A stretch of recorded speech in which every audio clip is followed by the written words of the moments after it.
Well, I wanted to just start by doing something that I've done before, but it's been a while. I wanted to just express my appreciation for the Visual Arts Board, the VAB, and it's through their allocation that we can do art.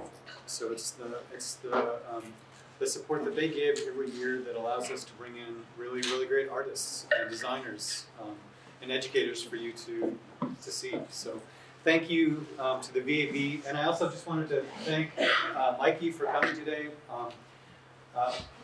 Miki Baird is so successful and so established and so active, and she has a very busy schedule. So I really appreciate that she's taken time out of that schedule to come down and share her work and her process with you today. So I just wanted to mention a few things about Miki. Her work has been shown in the Kansas City collection at various venues through that program.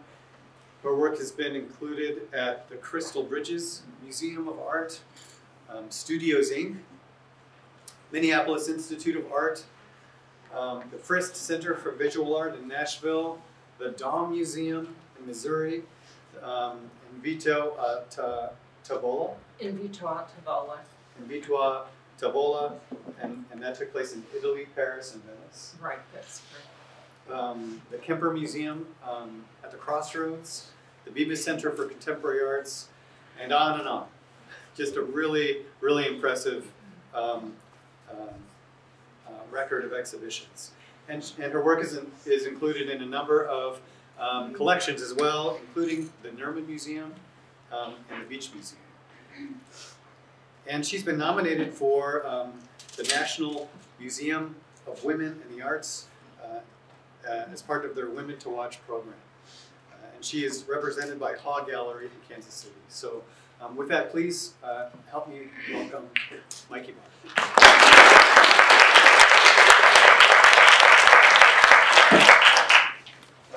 Thank you, Eric. You've given me a lot to live up to today. But I appreciate your very kind words. First off, can you hear me in the back? Everybody's okay with sound? Okay.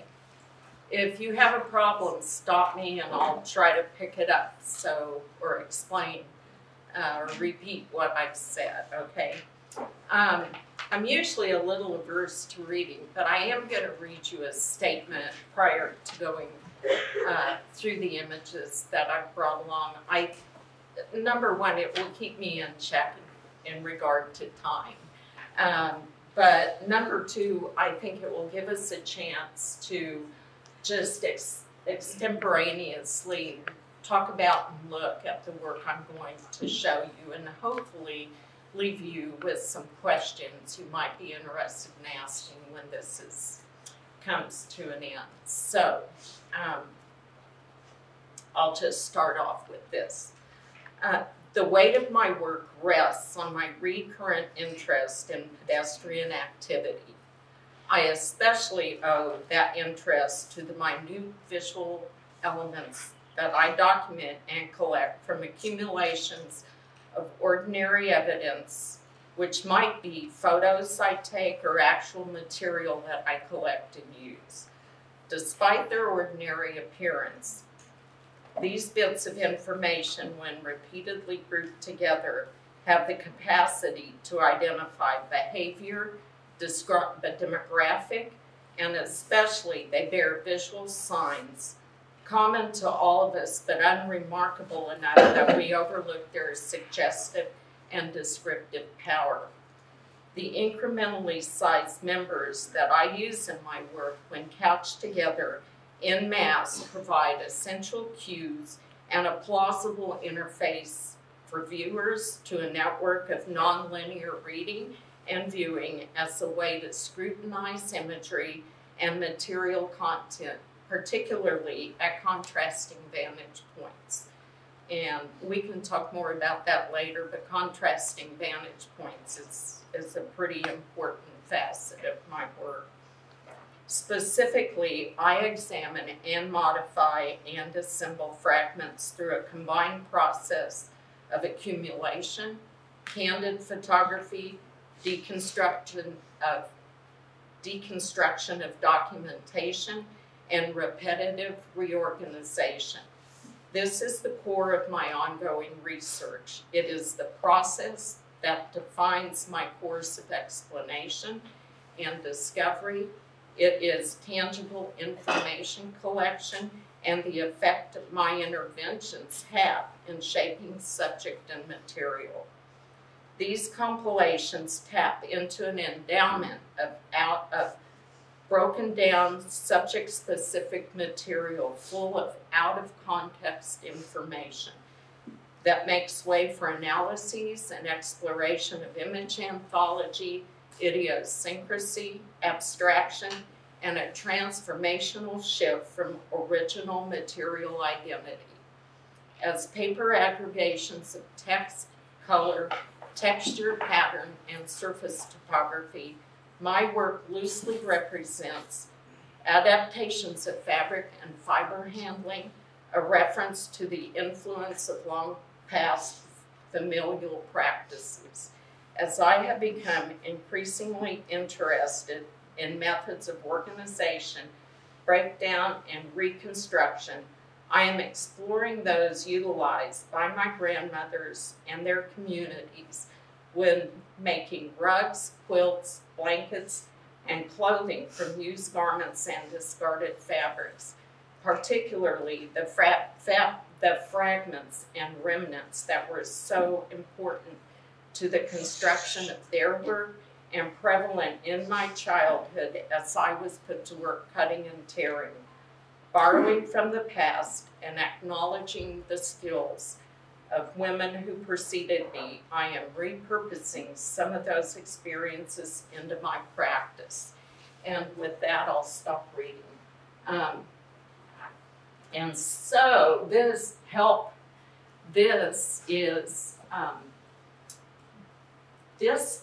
that word all by itself is emblematic of what I discovered, what is the origination of this particular body of work. In this image, what you see is myself standing in piles of shredded junk mail. This is all mail that comes out of one source, my parents' mailbox. I started in about 2011. And what I'm going to do during this talk today is explain how I got from here to here. And this is a woven piece. It's woven paper, about 50 feet long, and you'll see more of that a little bit later. But essentially, it is a compilation of half-inch photographs, archivally printed, and then woven into these long remnant sections and assembled as it travels across the wall.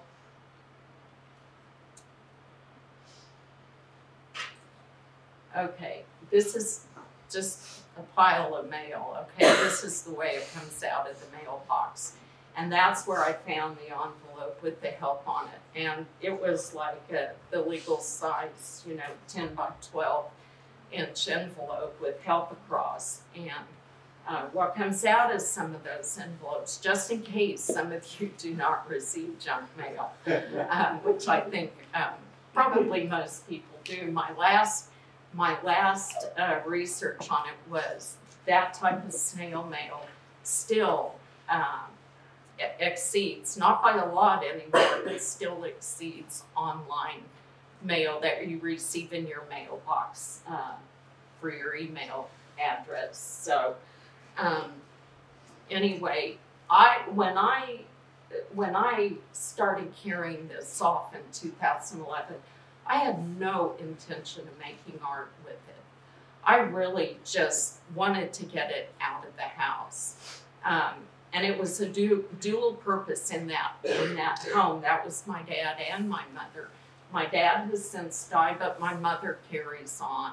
And so at this point, I think, let's see. Oh yeah, okay, I'll wait till the next image to explain that. But what I did after I started getting this, I actually let that mail sit in plastic tubs for a long time and just kept accumulating it.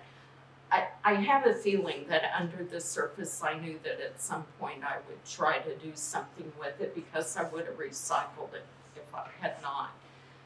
But one of the first things I did was I tore it. I used a metal straight edge and tore it into strips and just kept saving them and stacking them. And it really, at that particular time, did not do a lot to inspire me. And after a period of time, I had a studio assistant help me shred most of it that I had at that time. Now I have a combination of both, but we shred almost everything, and I had him color coded by white, medium, medium, and dark in color. He was a little bit confused by that at first, but I had a lot of purpose in that. The white is predominantly the kind of the solicitation letters you get asking for money, and just about anything else you can imagine, either for real or fabricated.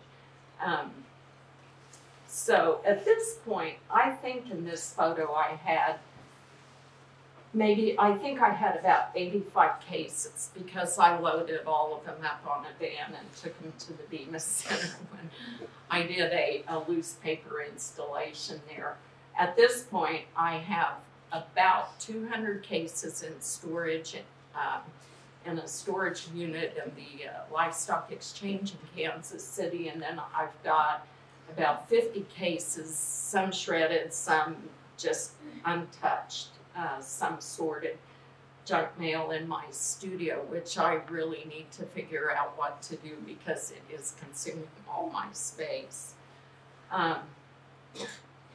So anyway, after I started casing it up in these cases, I moved from a small studio into a much larger space. This was at Studios Inc. I got a 3-year fellowship to work there. And so I had about 3,000 square feet of space, which honestly is a very fortunate, and I consider to be very lucky to have been able to inhabit that much space at one time, because it allowed me to really explore this material.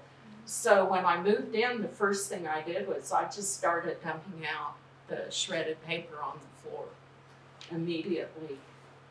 What was interesting about that was that I realized in short order that there were all these little words and phrases, little bits of design that come from security envelopes, ads, appeared to me to be floating to the surface.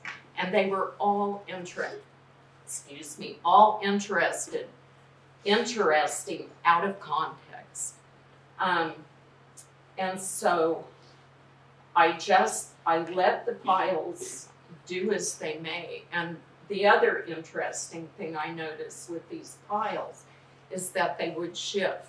There were places where when you pour it out, it creates vacuums, and so the paper will shift. It may look the same for a week or 2 weeks, and then I come into the studio and find the whole thing look different, and there'd be a crevasse right down the middle of it.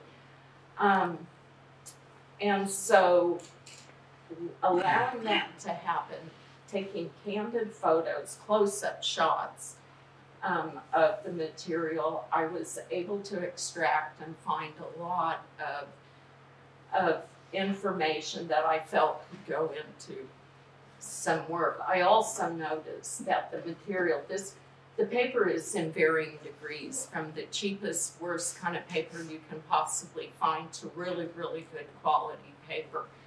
And but what I found is they all started kind of knitting themselves together in a way. If any of you have ever worked with wool or with felting and have looked at it under a microscope, the fiber looks like it has little horns, and they start linking together. Well, this paper was doing that, and from that I found that I could create, by packing the material, I could create static installation, and I could create more like a, just an installation that I could just let it happen and see what would, at the end of 30 days or 60 days, what the paper itself would be doing. And so these next slides, these are some of the things that I found just by sticking my camera in that pile.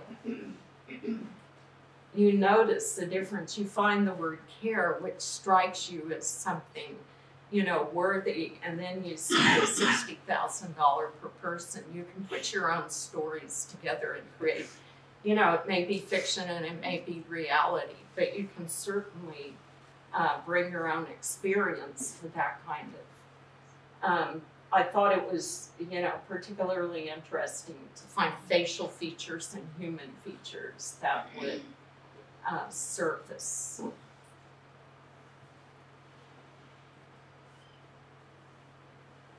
And then one of the other things I started to do is I would find words. I started putting them in those little moleskin books and collecting them, just pages of them. So I have books full of shredded paper. But this is just an example, and you can, you know, you look through there and you see certain words that might stand out to you, or your neighbor might see something different. These are all facial images. But doing that really gave me a good idea of the possibilities of bringing the words together in some way. And I wasn't really sure at that point what, but I knew I'd be able to do something. I think one of the things I wanted to be very careful about was not just to do a one-off. It would be so easy with the junk mail and some of the kind of information that came, that you could shoot off these just kind of a one-off explosive work or show, and then it dissipates after a while. I really wanted something that could stick for whatever reason that might be. This is my all-time favorite shred. Okay, and I swear I accidentally found it. So, and it's a little bit longer than most. I think it was caught in the fold of something that came, and it's right about between the N and the V where it had folded. So, but I have that, and I've used it in a number of pieces of work. So I thought it was very apropos for what I was doing. Okay, so how was I going to move ahead? I was doing a few small pieces with photos, but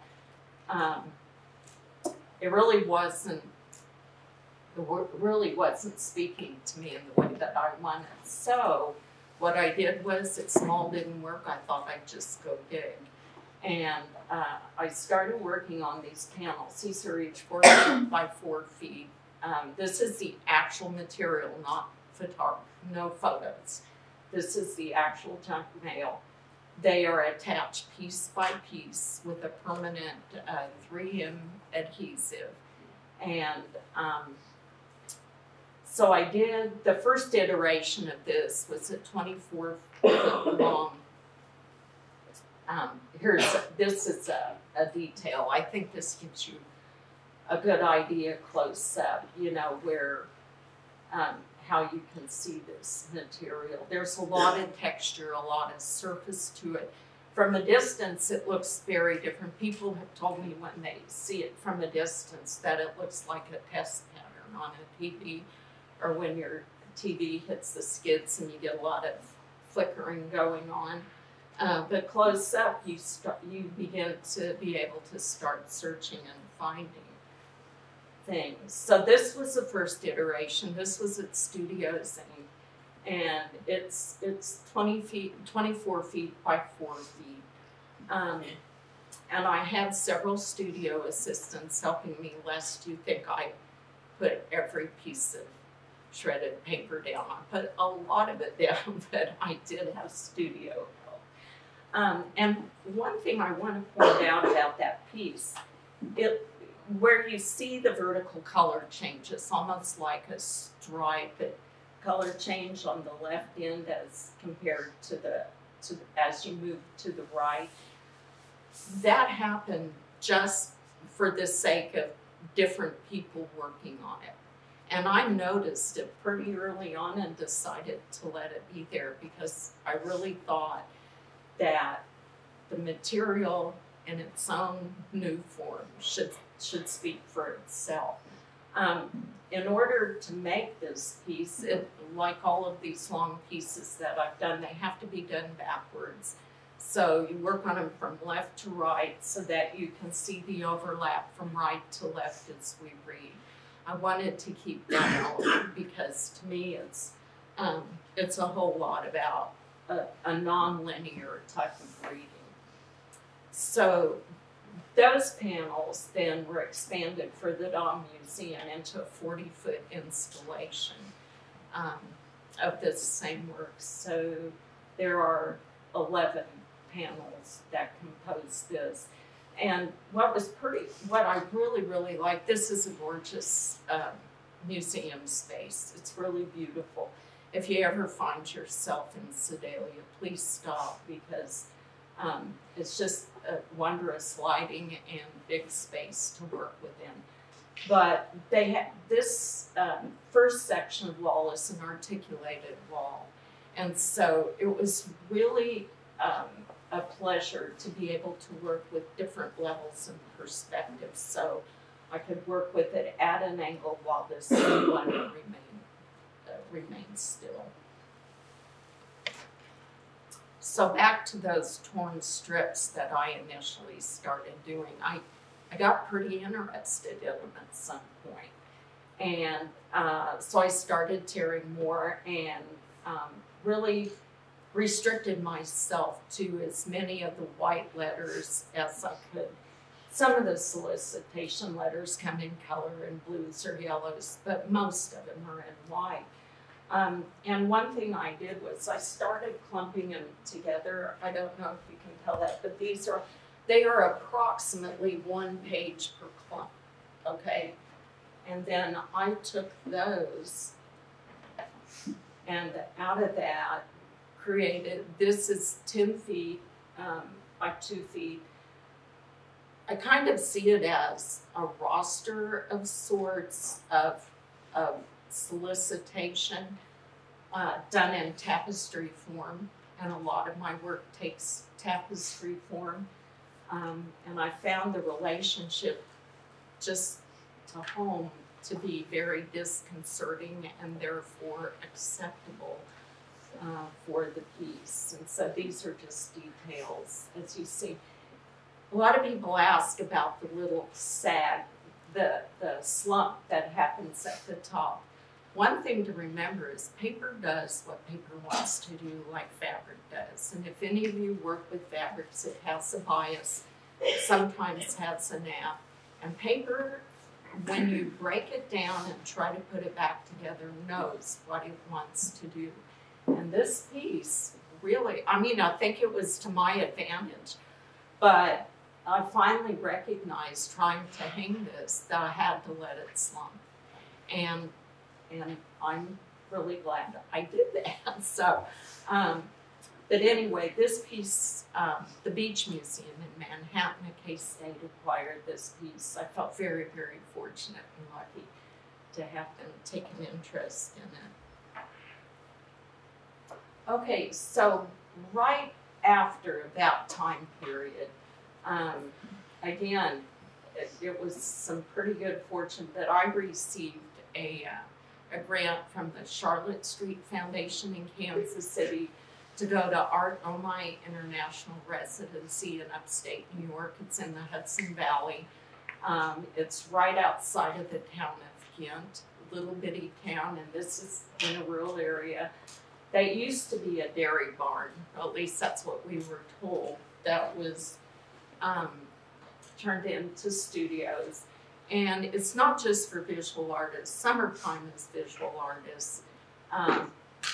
and then let's see, we went from June through July, and then following visual arts, where dancers came in, and they totally take down all of these studios. It's bare. The day that we finish, all these walls come down, dance flooring goes in, and the dancers arrive. And then it becomes a writer's studio after that during the cold months of the year, and then a performance studio, and I believe architecture now has its own location. There isn't enough time during the year to follow that. But while I was there, I had the luxury of working around the clock without any kind of interruption. And the reason this plays so deeply into my work is I had been trying to weave paper and images for probably going on 7 or 8 years when I went there. And I just made it my goal to figure out how to get it done. My method of weaving is not anything all that special. It's pretty basic. But it was trying to figure out the surface of the work and how to get the imagery to work together in a way that I felt like was appropriate and maintain the concept of the work. It wasn't just about putting paper together. And so I actually figured it out while I was there. And so this was my first piece that's in my studio. This is one of the few shots of that remains. I had moved some of my photos from my iPhone onto my computer, and then a couple days later, I dropped my phone in the toilet in my studio building and lost everything. So that was on the phone at that time. So I'm thankful I had moved some of them, and this was one of them, but I don't have all of them left. But this was all done in fairly small segments. I think the largest segment was maybe 5 feet, and so it varied. And then while I was there, I experimented with how to put it together. But in that journey, trying to figure out, how I think that my stumbling block up to that time had been texture, and it had been color. And when I started thinking like a painter, the weaving started coming together. Now, I'm not a painter, okay? So I can say that I was thinking like a painter, but maybe a painter would take exception with that. But in my mind, that's how it seemed to work. And so these are just images of when I went to OMI, this is not the sheets of work that I sent there, but this is representative of it. These strips are. These are 20 inch by 84 inch panels that my printer prints for me. I do them all up on the computer. These were done with 1/2 inch photographs. Assembled into a large file. Then he prints them for me. Then I cut them into sections that are like 20 inches wide. And 20 inches is, I found, the length of strip that is very workable for me to weave these pieces. So I sent a whole stack of those segmented pieces after I had separated the large panels.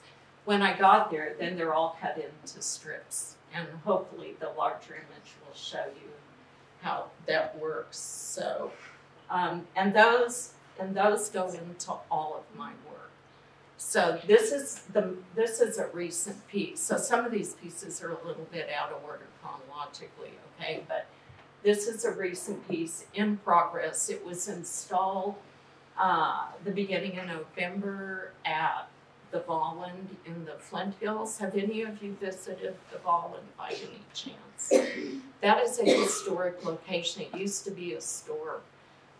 It's in the middle of the Flint Hills. I think maybe Matfield Green isn't that far from here, right? Yeah, it's straight north of Matfield Green, about 45 minutes, I think. Anyway, Sally Reese does an amazing job of curating that place. And if you ever want to take a road trip, you can go online and find the website, The Holland, and that will take you to it. Anyway, this piece went into that, into her gallery space for a couple of months. Okay, with every piece in progress and it comes to a finish, it's not done. You have it. I turn it over, and the back has to be dealt with. Okay, I am really of the philosophy that if you have a good front, it's not good enough unless the back is good. So there are a lot of loose ends where there's overweaving. Some are long tails and some are not. So they get woven in, and these are my tools of the trade. One is a dental tool and the other is a tweezers.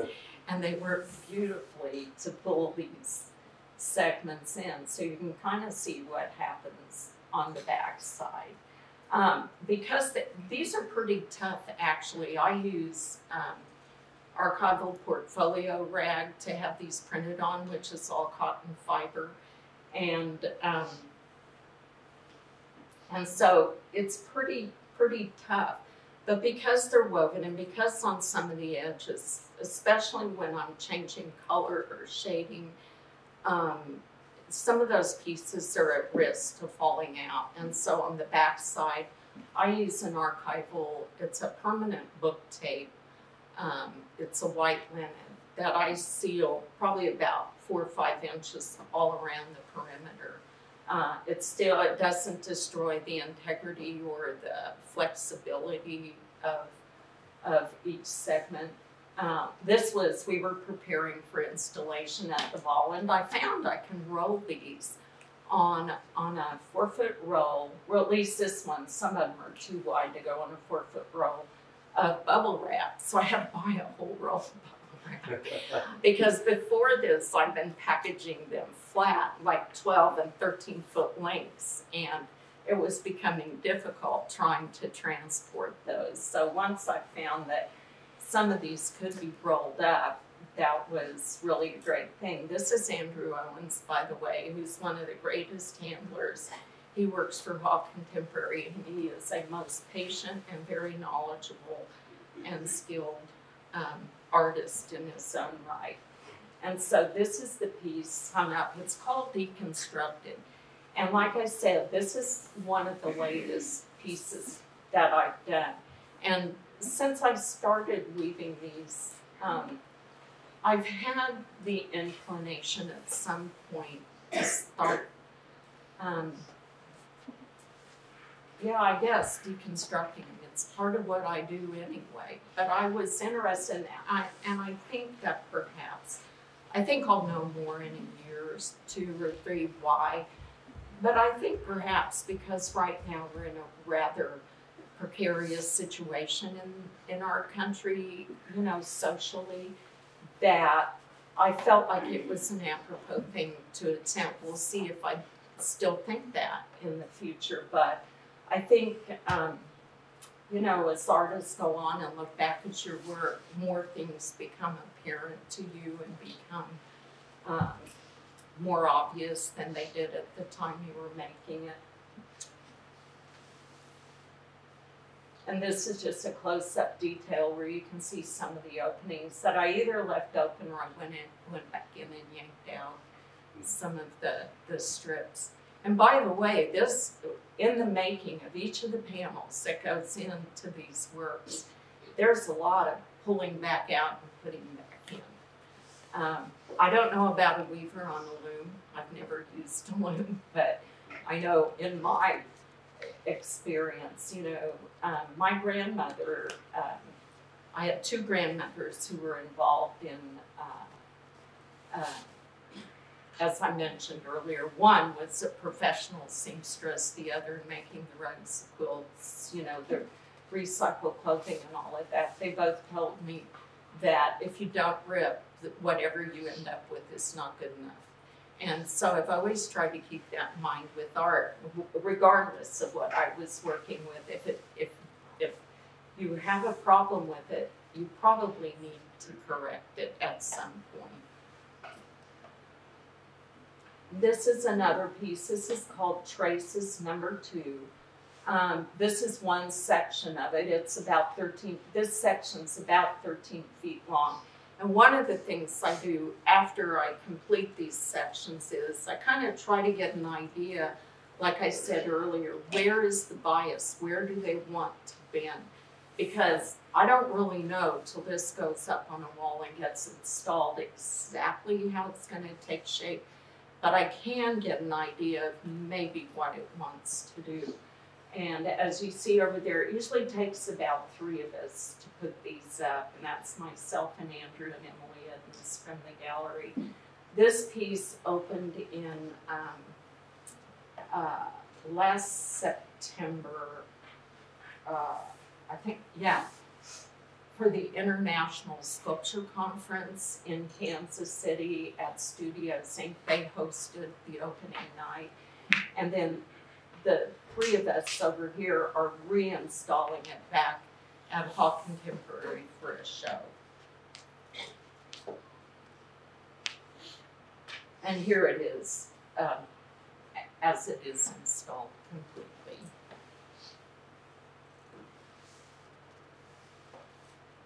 And it's just a detail of the intersection where the 2 panels meet. And this is called Traces. This was done in the, well, it was part of a solo show at Hawk Contemporary in May of 2017. One of the things I wanted to mention, I think this piece in particular is emblematic of this. Despite the fact that I'm using my own method of, quote, redacting, to transition the material that I'm using to take all of this information out of context, because it comes from one source, there is still a thread that courses through each one of these pieces that I know that one of my or both of my parents have left. I can't erase that, and I can't take it away, but I can manipulate how the material transitions and how it uses. And therefore, I can move from what I consider to be an egregious, I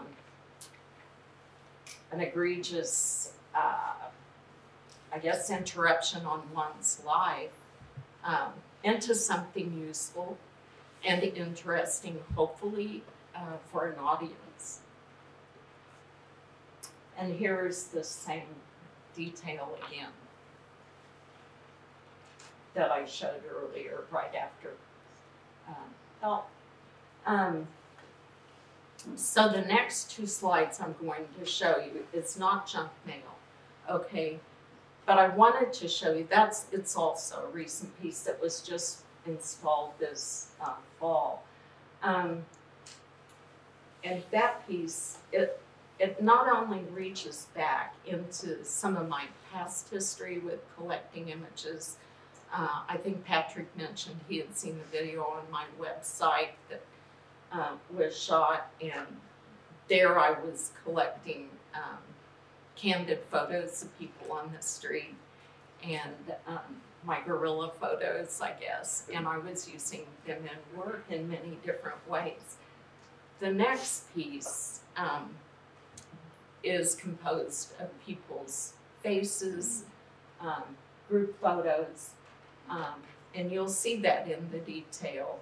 I really worked on a new kind of meshing of color that was meaningful. This was a commission, but that was meaningful. I never do a commission that I cannot see coming from me without the commission. In other words, you know, it follows my thinking and my train of thought. And what happened with this company has people who work all over the world, and they're also involved in certain facets of IT and healthcare. And so what they did was they set up a Dropbox for me, and their people could submit their own photos to me of themselves. It could be work, it could be family, it could be vacation, it could be events that the company was holding. It could be whatever they felt like represented each one of those employees. And I received in the end 602 photographs, and I used all but a handful. I had to go back and fix a lot of the photos because God knows what happens when people, what we all do on our phones to the images we have, you know. So some of them came in not so good a shape and some came in very good shape. But I was able to bring back the color and light and everything in most of those photos. So, and they, again, are half-inch photos that make up this company. So you can, hopefully you can see some of the facial images. There are group images in here as well.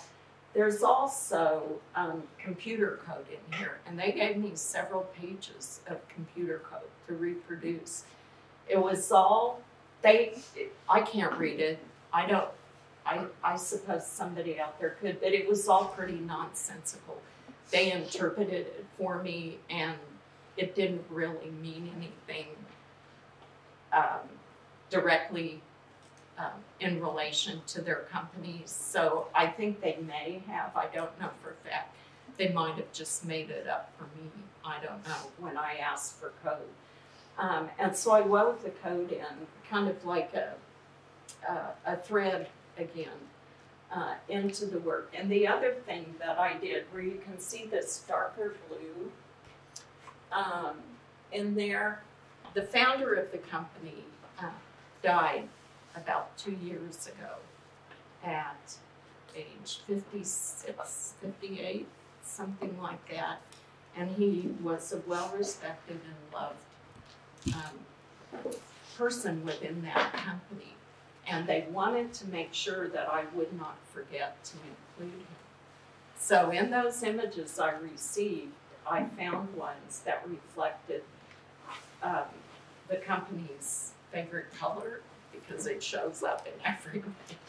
And he was attached to most of those. And so I wove him again as a second thread through the course of the piece. So this is the last, well, so far this is the last time. Eric, do we have time for me to show the other four? Got about 5 minutes. 5 minutes, okay, I can do this fast. Okay. Okay, put a black slide in there so I know when to stop, okay. Okay. Okay, this is a commission piece, a permanent piece that went to the KU Med Center at the end of 2017. And if any of you are in Kansas City, you can actually go see the work. It's on the 5th floor, the top floor, which is the nurses' floor. And I am now currently artist in residence in the School of Nursing. And so they're learning and I'm learning at the same time. So it's really been, we've gotten off to a pretty great start and a good relationship.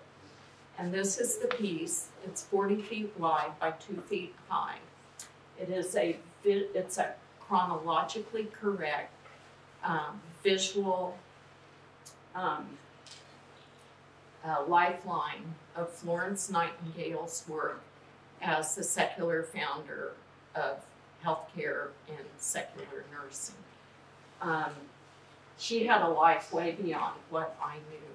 And so she wasn't just the lady with the lamp in wartime situation. She did far more. But the reason I chose her was we were given a directive to go to the Clendening Museum and Medical Library on the campus of the Med Center to do research and find something there that can relate to the field of medicine. And what I found out, these are her handwritten letters and notes, and what I found out was that, and in researching her life, there was a distinct parallel between what she did and the medical center's intention with this new building, which is, let's see if I can get all this correct, it's an interrelational interprofessional cross-teaching method for doctors, nurses, technicians, all of the therapies that you can think, and patients. And so and they actually do live simulations in this building, which currently I'm now getting to observe. So anyway, this is Florence. The title of this piece is FN, Words Without Fear. And she was not always loved. Her work was, but she was very forceful at times. And I think one of the interesting things, and I hope these letters will show it, you can see the aging and everything that happened. Her handwriting changed dramatically during her lifetime. And from all accounts, it's likely because of the different situations. This is 1858. This is, I think we're almost at 1900, or I mean 1900 here. But it became much smaller. She discovered the red pencil, and boy, did she use it too. She was emphatic. But, you know, it was on her shoulders at a time period where medical care was actually frowned upon unless you belonged to the upper class. And so, with all of the med center's goals in mind, I found a very significant parallel. And so this is actually another talk all in itself, and this is a detail you can see. These are all half-inch by 2-inch pieces that are layered. There's 12,000 and some pieces that go into the complete work. And that's it.